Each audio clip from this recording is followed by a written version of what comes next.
I was born to live the truth, the deepest truth of who I am. G'day, A.J. Mahari here, with Cluster B information, and even more, and better yet, information to help you heal, information to help you grow, and information to help you understand. Please support the channel if you can.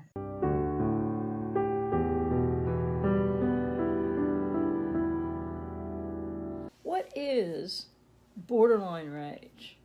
Why is it so intense and frequent and often that people with borderline personality disorder, unless they get significant treatment, are often having this borderline rage? We call it borderline rage because it's not like when somebody gets angry in life in general over something that's happening right now in a defensive response to a situational pain that's in the now. Well, borderline rage, among other things, is primal anger. So it's often, in people with BPD, it's triggered, and then they're triggered to emotional dysregulation, and they're triggered back to early childhood place where they haven't been able to yet, if they haven't had any treatment, get through what's really blocking and holding them with the core wound of abandonment, as I call it, or abandonment trauma and or attachment trauma, and the other types of trauma that are also, for a high percentage, at least 75% of people diagnosed with borderline personality disorder, abuse in young childhood, neglect. A lot of people with borderline personality disorder diagnosed are diagnosed because they have been sexually abused as children, which is a very primal wound, and also that, I think, is one of the major reasons that would explain why more women than men are diagnosed with borderline personality disorder. It's not just that, but that is a major thing. That I'm not saying sexual abuse doesn't happen to little boys and as well, but not on the same kind of, not as often, percentage-wise, as girls. So anyway, borderline rage, everything is really about borderline rage at some point or other. The splitting, the black and white thinking, devaluing, the being angry, intensely angry, and often angry, is that primal rage that mounts this unbelievable cry of trauma at a really young age, when it just feels, for people who, I went through it, and for people who've been through it, whether they're aware of it yet or not, it just feels like it originally felt like it was going to kill people who have BPD, and it still feels like it's going to kill them today. And what's important to know about borderline rage? Well, it's not just the acted out, physicality or screaming, yelling, bullying type words that could be from a male or a female with BPD. But you see, the quiet borderline is also full of this same primal anger, primal rage. But they turn it inward. They'll go silent. They often might cut and run, and not all are the same. But borderline rage, I have an ebook on that at PhoenixRisingPublications.com. And then also I have an audio program, BPD, I'm not sure the exact title, something like BPD and Rage Addiction. Now, why would I say that borderline rage is an addiction? Because it's such a coping mechanism that people with BPD, unless they get enough treatment and work through what is really behind that primal rage, that borderline rage, that anger that is it's a piece of every moving piece of what borderline personality disorder is, if I can put it that way. It's in the center of the jigsaw puzzle that would form the picture of borderline personality disorder for both the acting out borderline and the quiet borderline. But the difference is the way in which you will see it, or they'll manifest it. The acting in borderline, that rage is as primal and as real and as present as is the acting out borderline's rage. But the quiet borderline will turn it inside. and be so full of hate for self, a self unknown. It's the internalized inner critic and the shame and just the toxic shame of the abuse that they've suffered in early childhood, one way or the other, whatever happened. And it's not the same for everybody with BPD, but in every facet of borderline personality disorder, experienced by those who have it and experienced by loved ones, there is this underlying, the black and the white thinking, the all or nothing thinking, the fear of abandonment, so many other things that come with BPD, the sort of like, I hate you, don't leave me, in quotes, so it's a book title, and quotes from somewhere, get away closer, the approach avoidance conflict. All of this is their defense mechanisms built around this loss of self at the early age and early childhood, when arrested development happens, when there's this abandonment trauma, or a trauma of sexual abuse, or no ability for a child, the parent is not emotionally available, or their cluster B themselves, when there is no secure attachment, or interrupted attachment, or a failure to bond. And a failure to bond is not the child's failure. Unfortunately, it's a lot of parents' failure, but it's not, every single parent of somebody who has an adult child with BPD. So this means that when people with borderline personality disorder get into adult relationships, when they're emotionally still young, undeveloped individuals, okay, they are definitely going to be triggered. They're going to have all kinds of trouble relating because they haven't learned how to do this. Because as Melanie Klein says, when this arrested emotional development happens in the response to the trauma or perceived or actual trauma that is experienced by, it's perceived more in sort of 25% or under, and it's actual in 75% of cases. And when I say trauma, abandonment, a trauma bond, an insecure bond, an interrupted bond, or like what was in my case, a no bond with a mother, is trauma for an infant. And there's so many reasons for that, but I won't go into that right now because I'm talking about, rage is underneath all of that. Why? Because on the other side of rage is loss. People with BPD haven't gone through any of the, who haven't got enough treatment yet, still haven't gone into how to deal with the loss, and so they're protecting over and over in triggered, emotional, dysregulated repetition compulsions. They're protecting over and over again in the here and now, dissociatively, triggered back to the dissociative nature of how they felt like they were going to die when they experienced that original core wound of abandonment, lack of attachment trauma, abandonment trauma, and maybe other kinds of trauma as well. So that's primal rage. That is the only defense mechanism that really works at a very young age when this emotional arrested development happens.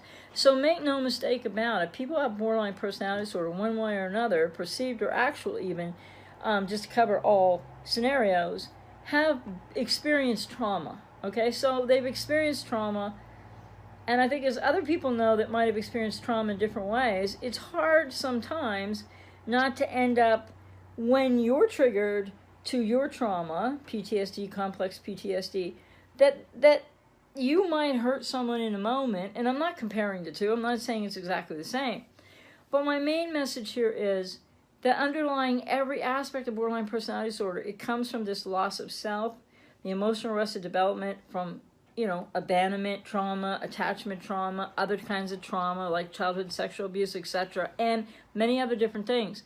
And the point is, it is underlying every piece of that jigsaw puzzle that is borderline personality disorder in people's lives with BPD until and unless they get enough treatment to start working that through. And so the quote of Melanie Klein's, which I've used before, and I'll say again because it is so, as somebody who had BPD and recovered, in 1995, and I've had a solid recovery ever since, but the point is, so Melanie Klein said of this abandonment wound, this psychological trauma, abandonment trauma causes a psychological death of the otherwise burgeoning authentic self. And that's a direct quote from Melanie Klein. And it's really important to take that quote for what it really means. It speaks to the ego fragmentation of those in borderline personality disorder. And what does that really mean? Well, it's the loss of a part of self. And the part of self primarily lost is the child self. All ages and stages of that child self. That is really the heart, the seat, the center, I believe, of not only our souls, but our beings, our individuation. If this woundedness occurs to people who want to be diagnosed with borderline personality disorder before they get through the separation individuation phase of early childhood development. And that is so key, because the emotional arrested development prior to getting through this individuation process, separation individuation, among other things, is what's really hugely involved in fueling borderline rage, which is primal rage, primal anger, an automatic negative protective function. And it's so needed because it's part of the borderline false self, by the way, too, that rises up into the space that's evacuated by the psychological death of the otherwise burgeoning authentic self. And what does that look like? That's people with borderline personality disorder, for all that psychiatry lacks in describing it. This is a real key core center aspect of it. Unless people get treatment and therapy and grow and start to change and move through this and find that, the whole process is about the reclamation and a lot of other things around that, of that lost authentic self to this core, to this abandonment, attachment trauma, and or other trauma, and to this horrific trauma and pain and woundedness that at the time it occurred felt like it was going to kill each and every person who goes on to be diagnosed with borderline personality, or who has those traits maybe and isn't diagnosed, or has maybe like 4 and wouldn't quite meet the criteria, but has been through this terrible trauma and woundedness. So it is the loss of self. And from the absence of a known self, there's like a, quote, I would say, protector, borderline false self, unquote. And I've lived this, I've been through this, that rises up out of that space, out of that void. Unlike narcissists who are left with a void, there's this primitive kind of structure, if you will, in the borderline's fragmented ego, where the false self rises up. And that's where we can see some pathological narcissism that has nothing to do with NPD. In people with borderline personality disorder, these defense mechanisms, this woundedness of people with borderline personality disorder is also called an intrapsychic narcissistic injury. But people with BPD don't go on to have those every time something goes wrong in their relationships or relating the way that narcissists do. It's not the same thing, but they are called the same thing, an intrapsychic narcissistic injury. However, this is at the seat of borderline rage, unbeknownst to many people right now with BPD that haven't been on a journey yet to discover this. And what is one of the most, why does the false self have to rise? The borderline false self has to rise up, be this protector and defender of what? Of the lost authentic self that psychologically died because of this abandonment, and I would add attachment trauma and other types of trauma in a high percentage of people who go on to be diagnosed, and a high percentage of women who go on to be diagnosed with BPD. There are men also, but that high percentage of women, which I think relates directly back to some of that trauma in a high percentage of cases being childhood sexual abuse. Not all cases, but a high percentage. So this is what's at the core of this protection, this borderline false self rising up in the absence, after the psychological death of the otherwise burgeoning authentic self, in the absence of that self. This false self rises, and the rage, the borderline rage, is more than an anger or a rage of, it turns into right fighting, it turns into a lot of things. but it is a primal rage and cry to be of the lost authentic self to be found. Because the good news is that that remnant of authentic self, there's still a remnant of that authentic self. It is in the lost authentic self. It is in the ego fragmented aspect of self that is dissociated from. And this is what drives all of the borderlines' rage, be they acting in or acting out. So borderline rage is a defense mechanism, and it goes back to their original attachment and or abandonment trauma, unmet needs that feel to an infant and a young toddler like they're going to die, because needs are really, really important to be met in those early stages of development. So there's a loss of self, a fragmentation of ego in borderline personality disorder, wherein that self that was growing or becoming, in the process of becoming, gets cut off, arrested in its development, and is stuck in that really traumatized, wounded place. So borderline rage is primal. It is a major aspect of many, like I said, all of the moving pieces of what borderline personality disorder is and what people with BPD go through, and the pain that they feel or the pain that they're trying to escape in many ways. And it is really, I mean, we can't measure pain, but it's horrific pain. And so I just wanted to say that I have an ebook called BPD and Rage, available at phoenixrisingpublications.com.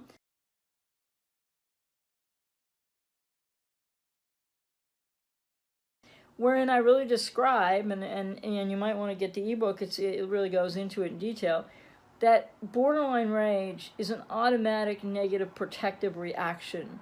So it's such a defense mechanism. It's so automatic. And unfortunately, people with BPD don't yet know how to take personal responsibility because they can't catch up to what's happening to them, unless and until they go for therapy and learn more about it. Then the thing is, they're going to, when they get triggered, they think that other people have triggered them.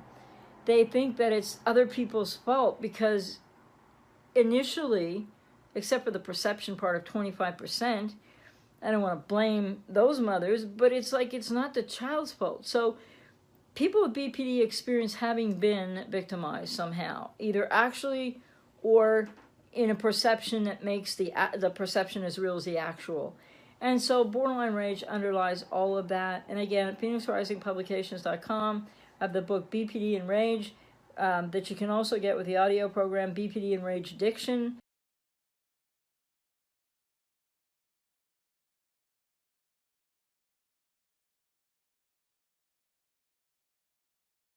And I talk about, I'm pretty sure it's been a while since I did it, I think I talk a little bit about my experience in healing and recovering from that rage and what it really meant and why it was really there and what functions was it really serving. And actually, while there's negative secondary gains involved with this in borderline personality disorder, of course it serves no one in the here and now in adulthood, right? It doesn't serve the person with BPD, and it doesn't, people around them are getting really hurt because of it.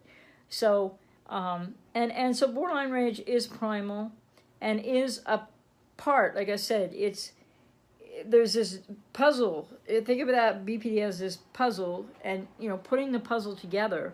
One thing to really understand is that both the acting out and the acting in borderline has this primal rage, this anger that is so primal, this borderline rage. It's what's called, I refer to it as borderline rage, not just like somebody's having, some people road rage, but most people, if they're averagely mentally healthy, they don't have personality disorder, they will just get to like anger, not like rage, not like this primal presentation of anger and beyond, to just an unbelievably core woundedness of screaming pain. And I'm not, no excuse for abuse here. I'm just explaining that. So hopefully if you're interested in knowing more about borderline rage, you could look for that ebook and for the audio. I'll put the links down below the video.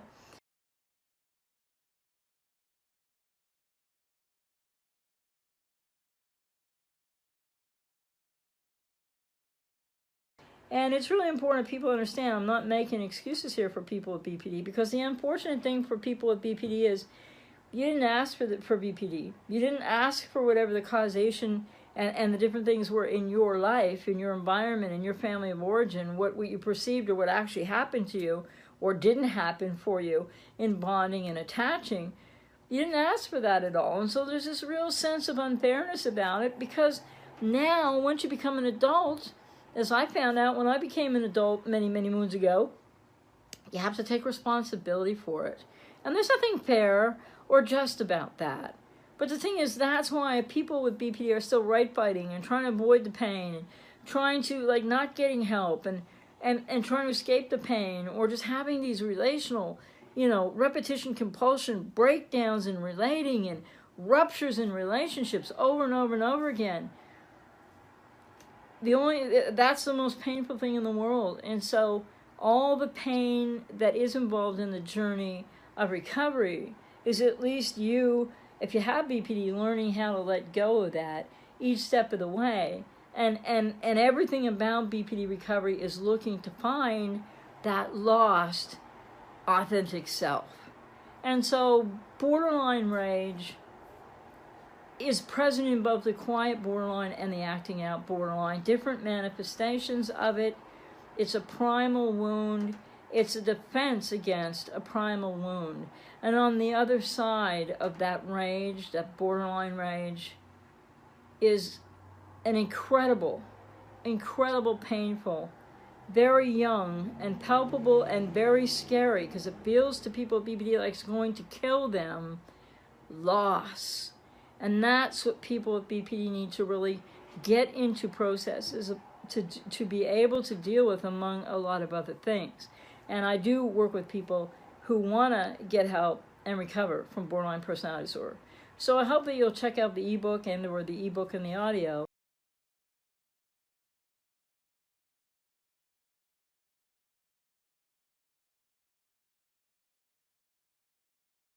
And the more that people with BPD check this out, the more with people with BPD who have these issues still check it out. Hopefully it will help you. And of course, a lot of people who care about people with BPD or have a relationship with someone with BPD, or whether it worked out or not, you might also want to try to understand it a bit better. So borderline rage is primal defense against the agony of the core wound of abandonment and attachment trauma. And in 75% of people with BPD, more trauma than those two most horrific traumas that really turn borderline personality disorder in adulthood, and perhaps even through older childhood and adolescence, into a relational disorder, because people have lost themselves and they don't know who they are, and they need so much because they didn't get their needs met when they were really young. And so if you have BPD today and you're not in treatment, you haven't got treatment, or you just found out, then please understand there's a human context to this. And as I explain this, and I hope this video will be watchable for those who are loved ones or ex-loved ones, or those who have borderline personality disorder, as I explain this, I want people to understand that, it's wounded people hurt people, and they don't know always what they're doing. And unlike narcissists, people with borderline personality disorder are not sitting there plotting, waiting, trying to get supply. They're trying to survive against this backdrop of so much that they fear, so much that they might not be consciously aware of. And the rage, the borderline rage, the anger of protection, of this primal woundedness from trauma in early childhood and loss of self, is in every piece, contributes to every aspect of what borderline personality disorder is, how it presents in relationships with both the acting in and the acting out borderline.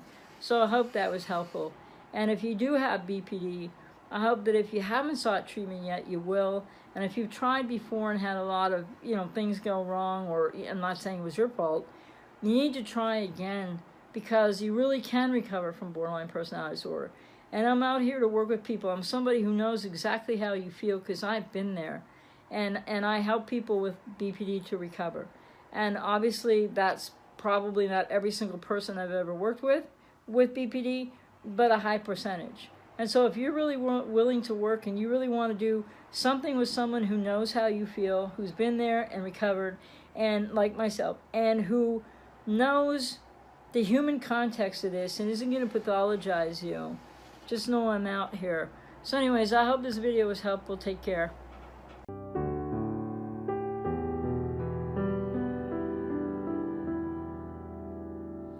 I was born to live the truth, the deepest truth of who I am.